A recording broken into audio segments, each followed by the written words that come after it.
주님의 평안으로 인사드립니다. 오늘도 우리가 하나님의 말씀을 연구를 해보도록 하겠습니다.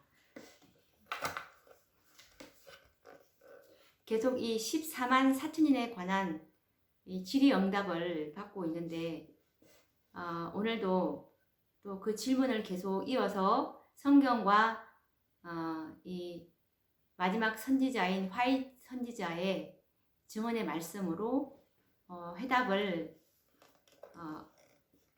찾아서 연구를 해보고자 합니다.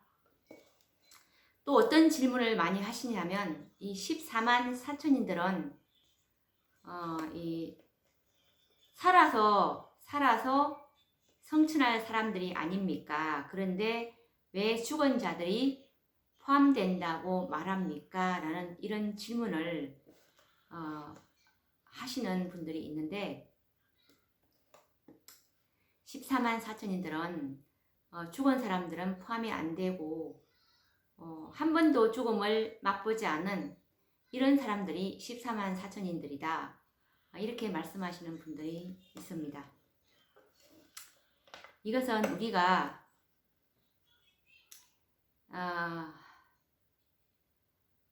숲을 보지 못하고 그 숲 안에 있는 이 나무나 뭐 이런 그 안에 있는 어떤 그런 부분만을 말할 때는 그렇게 생각할 수도 있습니다. 한번 예를 들어 보도록 하겠습니다. 이 14만 4천인들의 인치는 시기를 한번 생각해 보도록 하겠습니다.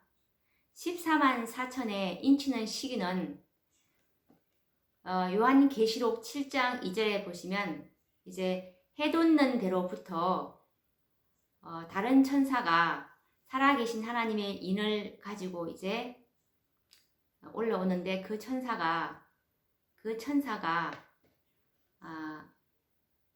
어떤 천사냐면 초기문집 인치심장에 보시면 이 그 천사가 예수님께서 지성소에 들어가실 때 이제 인을 치는 그 사업을 하는 그 말씀을 그 계시해 놓으셨고, 그리고 또 초기문집 254페이지에 보시면 예수님께서 지성소에 들어가심으로 세 번째 기별을 가진 힘센 천사, 셋째 천사죠. 셋째 천사를 이제 지상에 내려 보내셨다는 그 말씀을 확인을 할 수가 있습니다. 그리고 이 셋째 천사는 그 하는 사업과 사명이 초기문집 118페이지에 보시면 살아계신 하나님의 인을 치는 그 천사라는 것을 우리가 공부를 참 많이 했죠. 그런 것을 볼 때 이 14만 4천인들은 살아계신 하나님의 인을 받을 14만 4천인들은 다니엘 8장 14절에 2300주야까지니 그때 성소가 정결하게 함을 입으리라 할 때 그 성소 정결은 예수님의 지성소 사업인데, 예수님께서 2300주야의 끝에 지성소에 들어가지 않았습니까?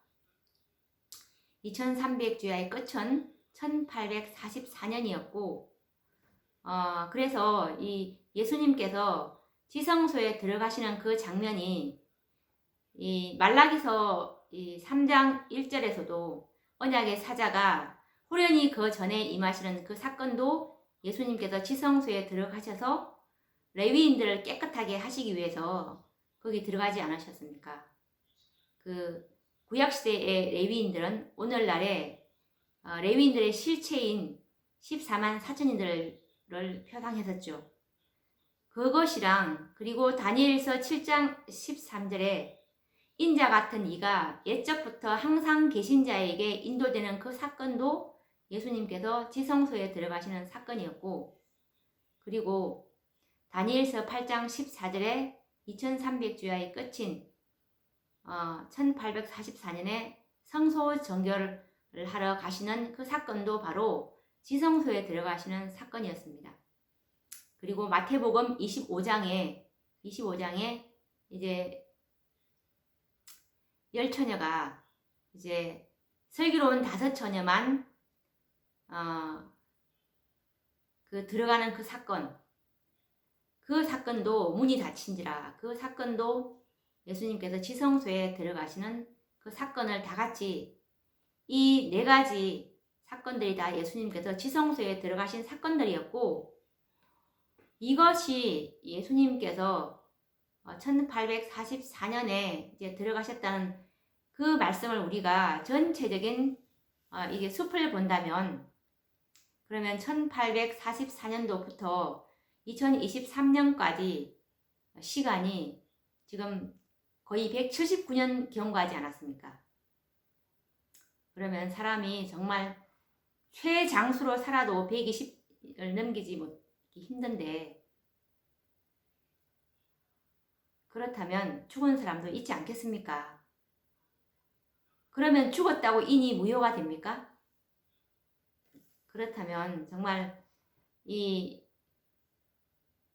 하나님의 이 품성과도 전혀 맞지가 않고 이 예수님의 그 지성소 사업인 살아계신 하나님의 인치는 14만 4천의 수요가 이제 차지 못했기 때문에 이 1844년도부터 이 셋째 천사의 기별을 믿고 잠든 우리들은 정말 재림을 소망하다가 이제 잠들지 않았겠습니까? 그러면 정말 이 사람들은 예수님 재림하시기 직전에 이 죽은 사람들은 예수님 재림하시기 직전에 7째 재앙 때 아버지 하나님의 음성으로 특별 부활에 일어나서 이제 야곱의 환란을 잠깐 경험하고 예수님의 재림 장면을 이제 한 번도 죽음을 맛보지 않는 14만 4천인들과 함께 죽음을 예수님 재림 장면을 참 목도할 것입니다. 우리가 이런 전체적인 이 마스터 플랜이라고 그러죠. 전체적인 이 구속의 경륜을 볼 때 이것을 이제 이해하게 될 것입니다. 14만 4천인들도 죽은 자들이 포함되는구나라는 것을 알 수가 있겠죠. 근데 이분들이 이 단편적인 그런 딱 문자적인 딱 그런 부분만 가지고 오해할 수 있는 부분이 있어요. 그런 어떤 말씀을 가지고 그분들이 오해를 하냐면 이런 말씀입니다. 이 선지자와 왕 227페이지에 보시면 이런 말씀이 있습니다. 근데 우리가 하나님의 말씀은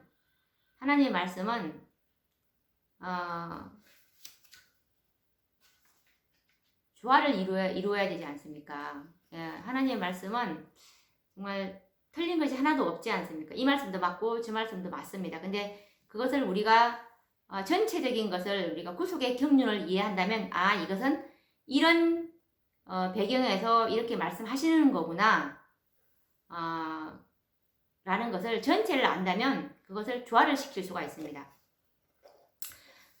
오해하시는 부분이 어떤 부분이냐 하면 선지자와 왕 227페이지에 보시면 엘리야는 그리스도께서 재림하실 때 지상에 살아있어 죽음을 맛보지 않고 마지막 나팔에 순식간에 홀연히 다 변화할 성도들을 예표하였다. 세상 역사의 종말에 썩을 몸이 썩지 아니할 몸으로 변화되어 죽음을 보지 않고 하늘로 성천할 사람들을 대표할 엘리야가 서 있었다. 이런 말씀 여기서 보시면 선지자와 왕 지금 227페이지를 제가 읽고 있는데 여기서 보시면 엘리야는 그리스도께서 재림하실 때 지상에 살아있어 죽음을 맛보지 않고 마지막 나팔에 순식간에 홀연히 다 변화할 성도들을 예표하였다. 그리고 세상 역사의 종말에 썩을 몸이 썩지 아니할 몸으로 변화되어 죽음을 보지 않고 이 말씀 죽음을 맛보지 않고 그리고 썩지 아니할 몸으로 변화되어 죽음을 보지 않고, 이런 말씀. 그리고 교회 증언 1권 487페이지의 말씀을 보시면 하나님께서 죽음을 맛보지 않고 하늘로 승천하도록 순결하게 해 주시는 특별한 백성들은 선한 행실에 있어서 다른 사람들에게 뒤져서는 안 된다. 이 말씀.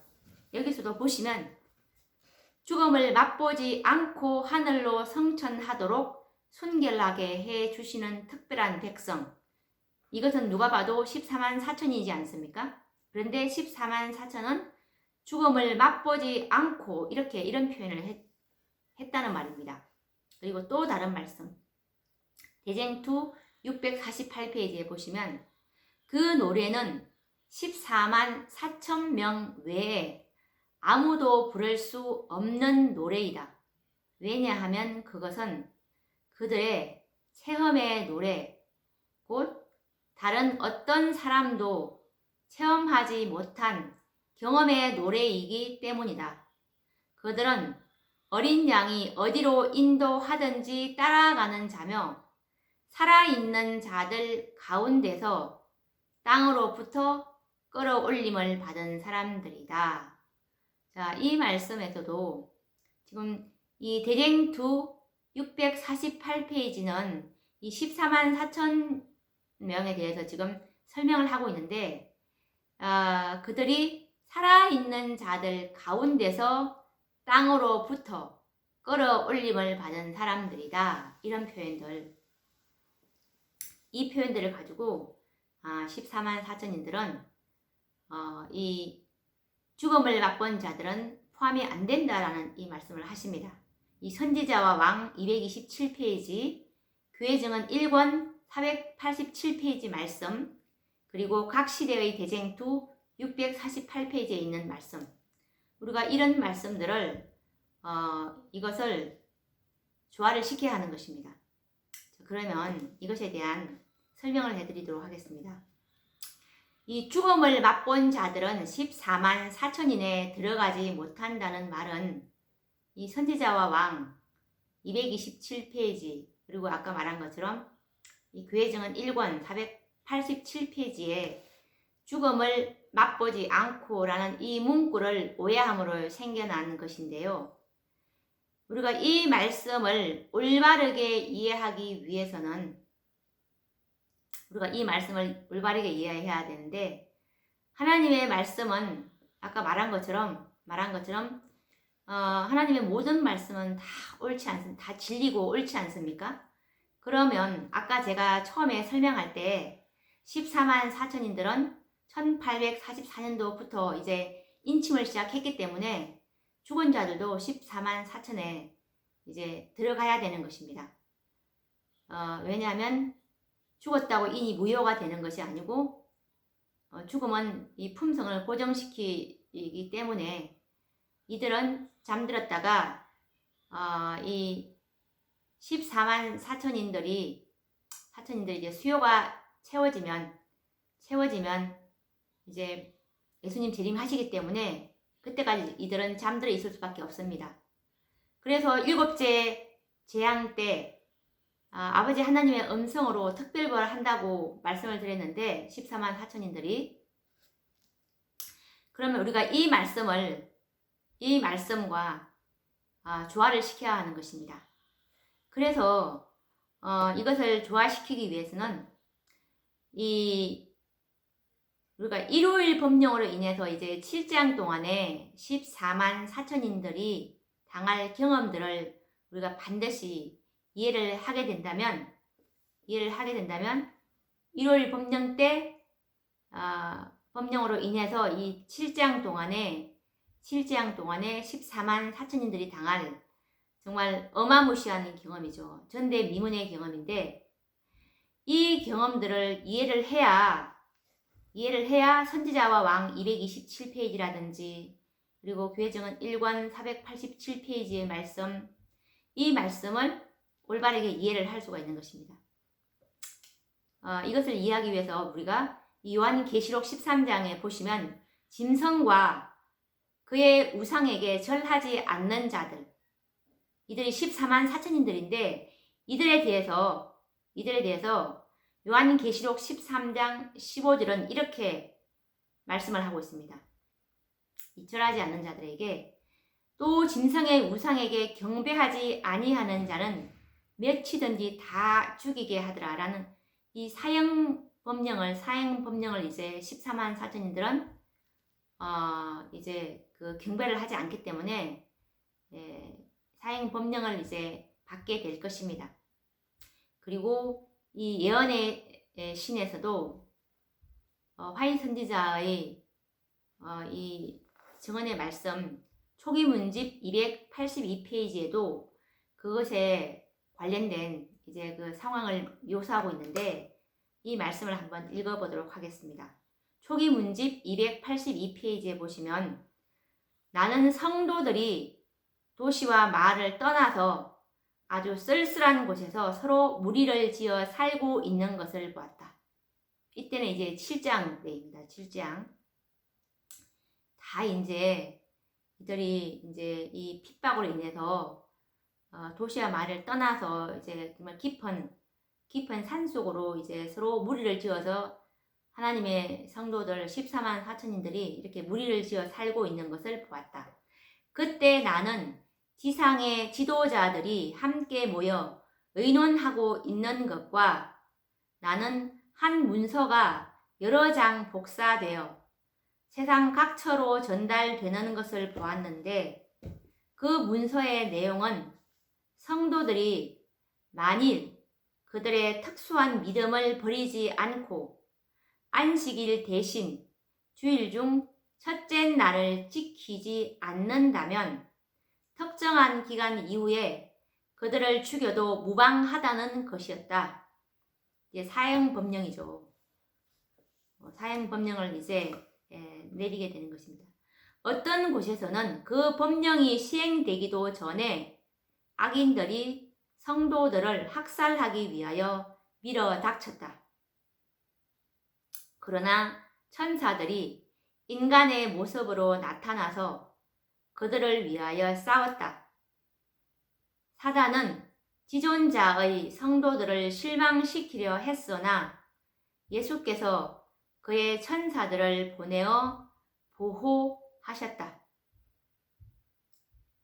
신실한 자들이 죽음을 보지 않고 변화됨으로써 영광을 받으실 것이다. 자, 여기서 보시면 정말 이 악인들이 이 14만 4천인들을 이제 죽이려고 하는데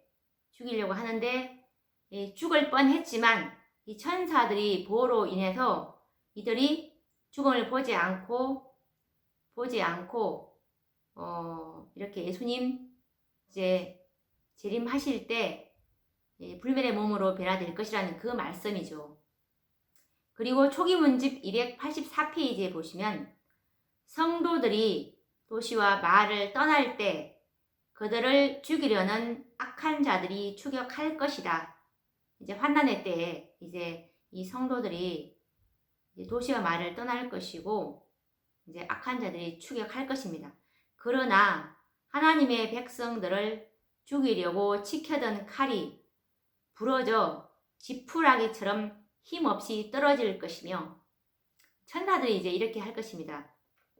눈에 보이지는 않지만 천사들이 이제 성도들을 죽이지 못하게 이렇게 보호하는 장면이죠. 하나님의 천사들이 성도들을 보호할 것이다. 이렇게 정말 이 악인들이 죽일 뻔했지만 죽음을 맛보지 않고 이들이 가까스로 살아나는 이런 장면이죠.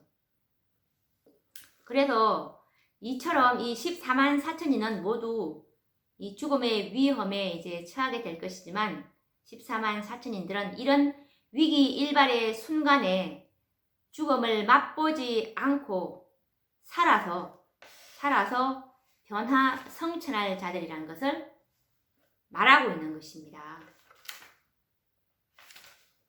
죽음을 맛보지 않는다는 말은 그때의 그 위급한 상황, 정말 이 악인들이 죽이려고 하는 그 찰나에 이제 그 죽음을 맛보지 않도록 죽을 뻔했지만 이제 천사들이 도움을 주지 않습니까?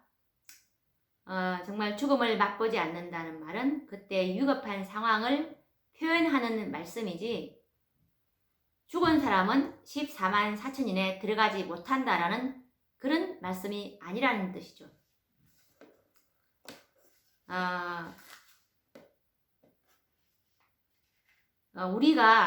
우리가 이 전체적인 숲을 보지 못하고 한 문구만 가지고 이렇게 결론을 내리게 되면은 정말 많은 모순과 혼란에 빠지게 되는 것입니다. 하나님의 말씀을 조화를 시킬 수가 없게 되는 것이죠. 엘리야도 죽을 뻔했지만 죽지 않고 살아서 성천하지 않았습니까? 이 엘리야의 경험이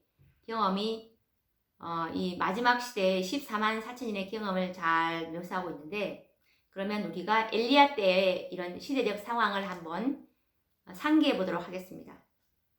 엘리야는 이세벨과 이 아합 왕에 의해서 이 3년 동안 사망의 위협을 피해서 숨어 있어야 했습니다. 그리고 급기야는 이세벨이 뭐라고 했냐면, 열왕기상 19장 2절 말씀에 보시면 이세벨이 사자를 엘리야에게 보내어 이르되, 내가 내일 이맘때에는 정녕 내 생명으로 저 사람들 중 한 사람의 생명 같게 하리라. 아니하면 신들이 내게 벌 위에 벌을 내림이 마땅하니라 한지라. 라는 이 최후 통첩을 이제 이세벨이 보내게 됩니다. 그런데 엘리야는 죽음을 맛보지 않고 살아서 이제 하늘로 성천하지 않았습니까? 죽을 뻔했지만 죽지 않고 이제 하늘로 성천했죠. 이처럼 14만 4천인들도 이 칼에 죽을 수밖에 없는 위급한 상황에서 죽음을 맛보지 않고 살아서 성천할 것이기 때문에 이 화이 선지자는 엘리야의 경험을 14만 4천인에게 적용시킨 것입니다. 그래서 이 선지자와 왕 227쪽의 말씀에 참된 의미는 죽은 자들은 14만 4천인에 들어갈 수 없다는 뜻이 아니라 죽을 수밖에 없는 상황이었지만 천사들의 도움으로 죽음을 맛보지 않고 살아서 재림을 맞이하게 될 14만 4천인의 경험을 예언하신 말씀입니다. 우리가 정말 문자만을 인용해서 죽음을 맛본 자는 14만 4천인에서 제외된다고 한다면 결과적으로 이 1844년부터 이 살아계신 하나님의 인을 치는 천사, 셋째 천사죠. 셋째 천사의 사업이 1844년도부터 이제 시작이 되었다는 말 자체부터가 모순이 생기게 됩니다. 셋째 천사는 곡식과 가라지를 구별해서 이제 인을 치는 천사로서 1844년도부터 살아계신 하나님의 인을 치는 사업을 시작을 했기 때문입니다. 인침받은 자들 중에는 재림이 지체되기 때문에 이미 잠든 자들도 있을 것입니다. 그런데 죽음으로 살아계신 하나님의 인이 소멸될 수는 없는 것이 없지 않겠습니까? 죽음으로 14만 4천의 이 수요가 죽음으로 14만 4천에 이제 들어가지 않는다면 14만 4천인들의 수요는 결코 채워지지 않을 것입니다. 왜냐하면 임 받고 또 죽을 테니까요.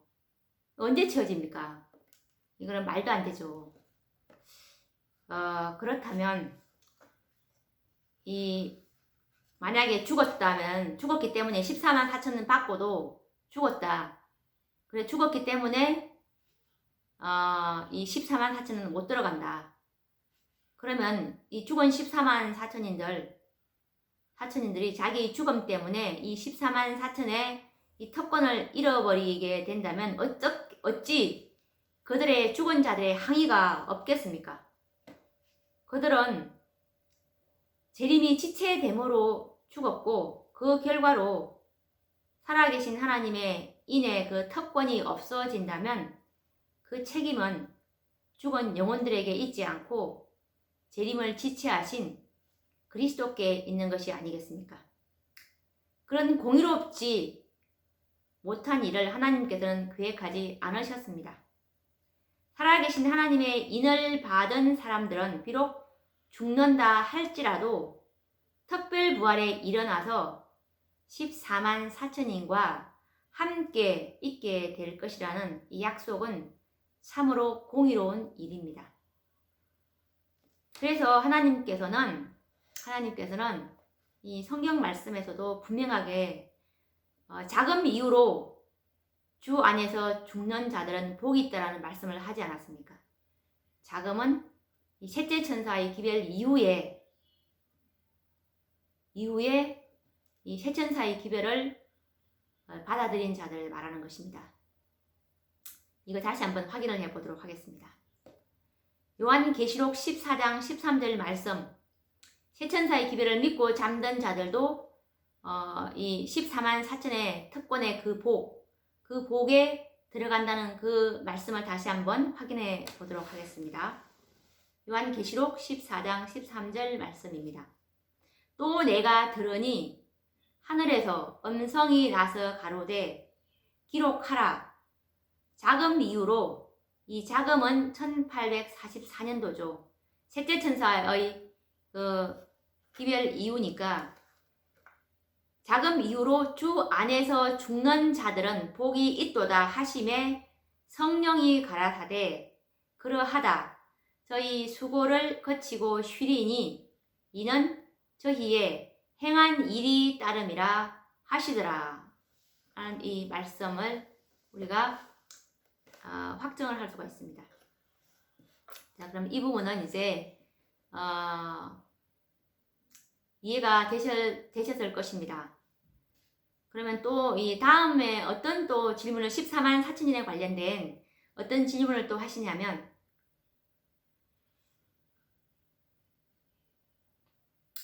이 14만 4천인들은 야곱의 환란을 통과해야 하는데 죽은 자들이 어떻게 야곱의 환란을 경험하게 됩니까? 라는 질문입니다. 14만 4천인들은 반드시 이 야곱의 환란을 경험하죠. 성령도 중보자도 없는 그런 환란을 통과하는데, 그럼 죽은 자들은 어떻게 이 야곱의 환란을 통과하냐? 그 말씀이죠. 자, 그 말씀은 이 14만 4천인들은 반드시 이 야곱의 환란을 경험하는 자들입니다. 그 말씀 한번 확인해 보도록 하겠습니다. 14만 4천인들은 반드시 그 경험을 해야 합니다. 이것은 각 시대의 대쟁투 649페이지에 있는 말씀인데 그들은 14만 4천인들입니다. 그들은 개국 이래로 그때까지 없던 환난의 시기를 지내고 야곱의 환난을 견디어 하나님의 심판과 형벌이 마지막으로 내릴 때 중보자 없이 선 자들이다. 분명히 이 14만 4천인들은 이 그때까지 없던 환난의 시기를 지내고 야곱의 환난을 견디어서 중보자 없이 선 자들임을 분명히 말씀하고 있습니다. 그러면 우리가 이것에 대한 또 말씀의 조화를 찾아봐야 됩니다. 이 14만 4천인들은 제가 아까 말씀드렸다시피 이들은 예수님 재림 직전에 이 7장 중 마지막 재앙, 일곱째 재앙 때 이들은 특별 부활로 일어나게 됩니다. 이들은 셋째 천사의 기별을 믿고 잠든 자들로서 특별 부활에 일어나서 아버지 하나님의 음성으로 일어나서 야곱의 환난을 잠깐 동안 이제 겪게 됩니다. 잠깐 동안 이제 겪게 되고 예수님 재림을 이제 살아서 부활했기 때문에 살아서 이제 목도하게 될 것입니다. 이것에 관련된 그 증언의 말씀은 이들이 언제 일어나냐면 이 죽은 14만 4천인들 각 시대의 대쟁투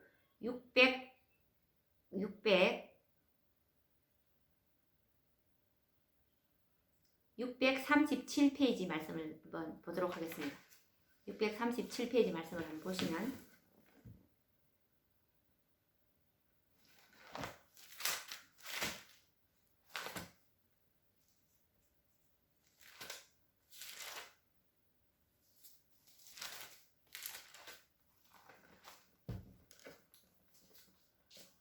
각 시대의 대쟁투 637페이지 말씀입니다. 여기서 보시면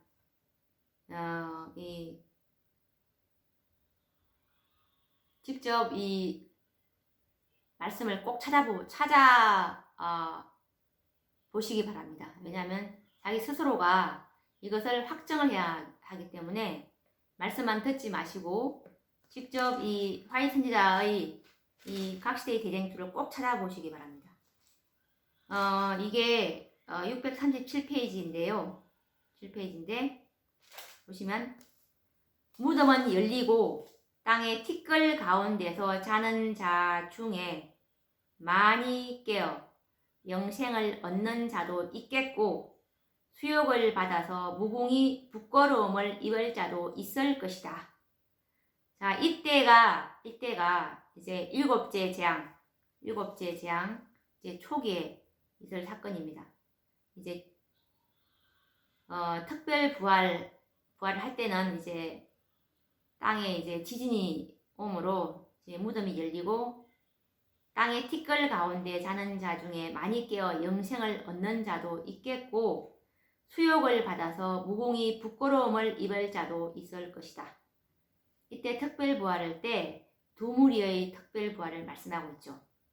영생을 얻는 자 그리고 수욕을 받아서 무궁히 부끄러움을 입을 자, 의인과 악인의 두 무리의 부활입니다. 자, 의인들은 어떤 무리냐면 셋째 천사의 기별을 믿고 죽은 사람들 세 천사의 기별을 이제 경험한 자들이죠. 이 자들은 살아계신 하나님의 인을 받고 이제 죽었지 않았습니까? 받고 이제 잠들지 않았습니까? 이 사람들은 모두 영화롭게 된 몸으로 무덤에서 나와 하나님의 율법을 지킨 자에게 주는 하나님의 평화의 언약을 듣는다. 이 말씀 우리가 분명히 확인하지 않았습니까? 자, 그래서 이 일곱째 재앙의 때에 14만 4천인들은 모두 이 죽음의 위기 일발의 순간을 당하게 되지만 하나님께서 이제 아버지 하나님께서 되었다. 이 요한계시록 16장 17절 말씀 되었다라는 이 음성을 바라심으로 이제 죽음을 맛보지 않고 이제 구원을 얻게 되는데 그래서 하나님께서는 그들을 구원하시기 위해서 하늘에서 큰 음성으로 되었다라는 이 음성을 바라십니다. 그 음성에 의해서 이 땅에는 큰 지진과 그리고 한 덩어리가 이 100건쯤 되는 큰 우박이 쏟아져서 파괴하는 일을 하게 됩니다. 이때에 각 시대의 대쟁투 637페이지에 있는 말씀처럼 셋째 천사의 기별을 믿고 잠든 이 죽은 14만 4천인들이 부활하게 되는 것입니다. 이때의 상황은 일곱 가지의 이 모든 재앙이 이제 누적이 되어 있는 일곱째 재앙 초기가 됩니다. 이런 상황에서 이 특별 부활에 일어난 14만 4천인들은 예수님이 재림하실 때까지 짧은 기간이지만 이 7재앙들을 모두 목도하며 야곱의 환란을 통과하는 경험을 하게 될 것입니다. 그리고 이 특별 부활에서 재림의 날까지는 상당한 기간이 있습니다. 바로 오늘 특별 부활을 했다고 해서 내일 예수님 재림하시는 것이 아닙니다. 이래서 어느 정도의 시간이 있기 때문에 이들이 이 야곱의 환란을 잠깐 경험하게 되는 것이죠. 우리가 이 7장의 기간은 요한계시록 18장 8절에 보시면 재앙이 하루 동안 이르리니 라는 이 말씀이 하루는 그 에스겔 4장 6절 말씀처럼 성경상 하루는 1년이지 않습니까? 그래서 7장의 기간은 1년입니다. 그래서 이 일곱째 재앙 때 일어나서 이제 예수님의 재림의 날까지는 적어도 수십일은 걸릴 것으로 예상이 됩니다. 자, 그러면 이것에 대한 이제 의문은 풀렸을 것이라고 보고 또 다른 질문을 한번 받아보도록 하겠습니다. 또 어떤 질문을 하시냐면 이 14만 4천인에 대한 문제에 관해서는 침묵을 지키려고 했는데 이 14만 4천인은 연구할 필요가 없다라는 이 말씀을 참으로 많은 분들이 하시죠. 이것이 사단의 그 계략에 완전히 넘어갔다는 것을 우리가 연구를 많이 했습니다. 그런데 정말 또 이런 질문들을 많이 하시는 분들은 성경을 깊이 연구하는 신실한 성경 탐구자들이 아니고 그냥 한 문맥만을 가지고 단편적으로 해석하는 분들이죠. 이런 분들이 어떤 말씀을 가지고 또 이렇게 14만 4천인 문제는 더 이상 연구하지 마라라는 이 말씀을 하냐면 이 말씀입니다. 이 말씀을 우리가 하나님의 말씀은 반드시 이 말씀을 하게 된 배경을 반드시 알아야 됩니다. 자, 그러면 이분들이 어떤 말씀을 가지고 14만 4천인에 대해서는 더 이상 논쟁하지 말라 이런 말씀을 했냐면 가래법은 기별 1권 174페이지에 있는 말씀과 그리고 화이트주석 계시록 14장 1절에서 4절에 있는 말씀에 보시면 화이트주석 요한계시록 14장 1절에서 이제 4절에 있는 그 주석인데 누가 14만 4천인이 될 것인가는 계시되지 않았음이라는 이 작은 제목에 딸린 주석인데 읽어보도록 하겠습니다. 사람들이 이 이론 혹은 저 이론을 선택하며 저들이 알 필요가 없는 것들에 대하여 알고 싶은 호기심을 갖는 것은 하나님께서 인도하시는 일이 아니다. 그분의 백성들이 상상의 힘을 빌어야 하고 성경에서 가르치지 않는 것들을 증거하게 하는 것은 그분의 계획이 아니다. 어떤 사람이 14만 4천인에 속하게 될 것인가 하는 등의 영적으로 하등에 도움이 되지 않는 문제들을 가지고 신자들이 논쟁을 벌이게 되는 것은 그분의 뜻이 아니다. 하나님의 택하심을 입은 사람들은 잠시 후에 틀림없이 알게 될 것이다. 라는 이 말씀을 가지고 아예 14만 4천인은 덮어버립니다. 이 부분에서 어떤 사람이 14만 4천인에 속하게 될 것인가 하는 등의 영적으로 하등에 도움이 되지 않는 문제들을 가지고 신자들이 논쟁을 벌이게 되는 것은 그분의 뜻이 아니다라는 이 말씀. 이 말씀을 가지면 이 말씀만 딱 한 부분만 보면은 14만 4천인에 속하게 되는 이거는 영적으로 도움이 되지 않기 때문에 논쟁하지 말아야 되겠다. 뭐 이렇게 하면서 연구할 필요가 없는 거구나 이렇게 생각할 수도 있습니다. 자, 그러면 우리가 이제껏 우리가 하나님의 말씀을 이제 연구를 해 왔는데 이 요한계시록의 이 근본 주제가 이 성경의 근본 주제도 주님의 재림이고 그리고 요한계시록은 마지막 시대에 보여주는 계시이기 때문에 마지막 시대의 백성들이 반드시 알아야 될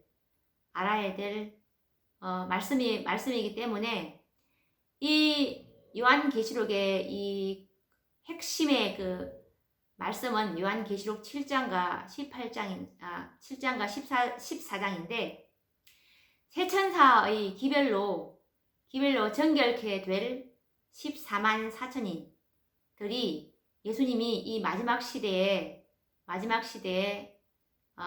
이들을 지성소에 이제 중보하시러 들어가셨고 이들의 수요가 찰 때 하나님께서는 이제 예수님께서는 재림하실 것이라는 것이 그분의 이제 뜻인데 그분의 계획인데 그러면 이 14만 4천인의 진리를 연구하게 된다면 누가 제일 싫어하겠습니까? 당연히 예수님의 재림이 지체되면 제일 좋은 것이 사단이지 않습니까? 사단은 14만 4천인의 이 진리가 드러나면은 그 수요가 금방 채워지기 때문에 자기 운명이 끝날 것을 너무나 잘 알기 때문에 이것을 어떻게든지 왜곡시키고 그리고 아예 덮어버리든지 이렇게 할 것이지 않습니까? 이것을 안다면 이 화의주서 요한계시록 14장 1절과 이 4절의 말씀은 이게 무슨 뜻인지 14만 4천 진리를 아예 연구하지 마라라는 하나님의 뜻이 아니지 않겠습니까? 그런 의미가 아니라는 것을 정말 이 지력이 있는 사람들이라면 깨닫게 될 것입니다. 이 증언은 이 화의 선지자의 증언의 말씀은 반드시 때와 장소 그리고 이런 배경을 우리가 고려해서 읽어야 하는 것입니다. 가리뽑은 기별 1권 57페이지에 보시면 증언들에 관하여 단 한 가지라도 무시하거나 물리쳐서는 안 되며 다만 때와 장소는 고려되어야 한다. 단 한마디의 증언이라도 계제에 맞지 않게 소개되어서는 안 됩니다. 라는 이 말씀을 선지자께서 하셨는데요. 우리가 이 선지자의 증언은 한 말씀도 이 성경과 마찬가지로 성경과 같은 권위가 있기 때문에 왜냐하면 이 하나님의 예수 그리스도께서 이 성령의 영감으로 주어진 이 선지자를 통해서 주신 말씀이기 때문에 하나님을 신뢰하듯이 선지자를 신뢰해야 형통하게 될 것이고 사단의 기만에 빠지지 않을 것이기 때문에 우리 이 화의 선지자의 이 증언도 한마디라도 우리가 무시해서는 안 됩니다. 다만 이 말씀들이 서로가 이것이 조화되지 않는 것처럼 보일 그런 그 문맥들이 간혹 있습니다. 근데 그거는 왜 이런 말씀을 하셨을까? 이 때와 장소를 고려해서 우리가 왜 이 시대가 언제고 이거는 왜 이런 그 상황에서 하셨지라는 것을 우리가 또 말씀을 또 우리가 깊이 주제별로 연구하다 보면은 이 말씀의 진위를 파악할 수가 있습니다. 그래서 이 말씀들은 이렇게 연구되어야 되는 것이 한 단편만 가지고 연구하다 보면 굉장히 아주 이상한 3000% 빠지는 경향이 있기 때문에 그건 정말 위험한 것입니다. 그래서 이 14만 4천인에 대해서 이 침묵하라는 이 화의주서 계시록 14장 1절과 4절의 이 말씀은 이 증언의 말씀을 우리가 올바르게 이해하기 위해서는 왜 이때 어떤 사람이 14만 4천인에 속하게 될 것인가 하는 등의 영적으로 하등이 도움이 되지 않는 문제들을 가지고 신자들이 논쟁을 벌이게 되는 것은 그분의 뜻이 아니다라는 이 말씀. 이 말씀을 우리가 올바르게 이해를 해야 하기 위해서는 이때의 이 역사적인 이 배경을 이해해야만 합니다. 이때 이 1890년도 당시인데요. 이때 이 말씀을 하실 때가 이때 이 1890년대에는 14만 4천인에 관한 관심이 아주 고조되어 있었습니다. 그래서 많은 사람은 이 성경에서 가르치지 않는 것, 상상하고 추측하고 이 호기심의 발로에서 나오는 그런 영적으로 하등에 도움이 되지 않는 그런 논쟁의 주제들이 많이 있었습니다. 14만 4천인에 관련되어서 당시 어떤 14만 4천인에 관련된 어떤 논쟁의 주제들이 있었냐면 첫 번째로 14만 4천인들은 미국 사람들만 구성될 것이다. 그리고 또 두 번째로는 14만 4천인들은 여자들은 계수되지 않을 것이다. 그리고 세 번째 14만 4천인들은 결혼하지 않는 남자들로만 구성될 것이다. 그러니까 독신 남자들이라기보다는 결혼하지 않는 미혼 남자들로만 구성될 것이다. 그리고 네 번째로는 14만 4천인들은 유대인들로만 구성될 것이다. 그리고 또 다섯 번째로는 14만 4천인들은 다른 교파에는 소속하지 않았던 순수한 재림교인들로만 구성될 것이다. 이런 논쟁들이 많이 있었습니다. 그래서 이런 논제들은 그 당시에 B.E. 풀머라는 이 박사와 그 외의 다수의 사람들에 의해서 이 주제들이 쟁점화되었고 많은 혼란을 가져왔었습니다. 그때 화이 선지자는 성경에서 가르치지 않는 상상력과 추측에 의해서만 가능한 논제들을 가지고 누가 14만 4천인에 들어갈 것이라는 이 논쟁을 하지 말라고 하신 것입니다. 이런 역사적인 배경을 덮어두고 우리가 한 문맥만을 이용하는 것은 올바른 적용이 될 수가 없는 것입니다. 우리가 아까 제가 말씀드린 것처럼 정말 항상 커다란 그림을 보고 하나님의 구속의 경륜, 이 커다란 그림을 보고서 먼저 이렇게 이해가 되고 그다음에 세부적인 상황을 가지고 우리가 이해를 해 나가야 되는 것이지 이 단편적인 한 문맥만을 가지고 가다 보면은 정말 오류에 빠지기 쉽고 이상한 방향으로 갑니다. 오늘 우리가 이 14만 4천인에 관련된 이 질의응답에 대해서 또 해답을 이 성경과 예언의 신으로 이렇게 증거를 했는데 많은 도움이 되실길 바라고 또 다음 시간에도 계속 이어서 이 14만 4천인에 관련된 질의응답을 받아보도록 하겠습니다. 그럼 다음 시간에 뵙도록 하겠습니다. 감사합니다.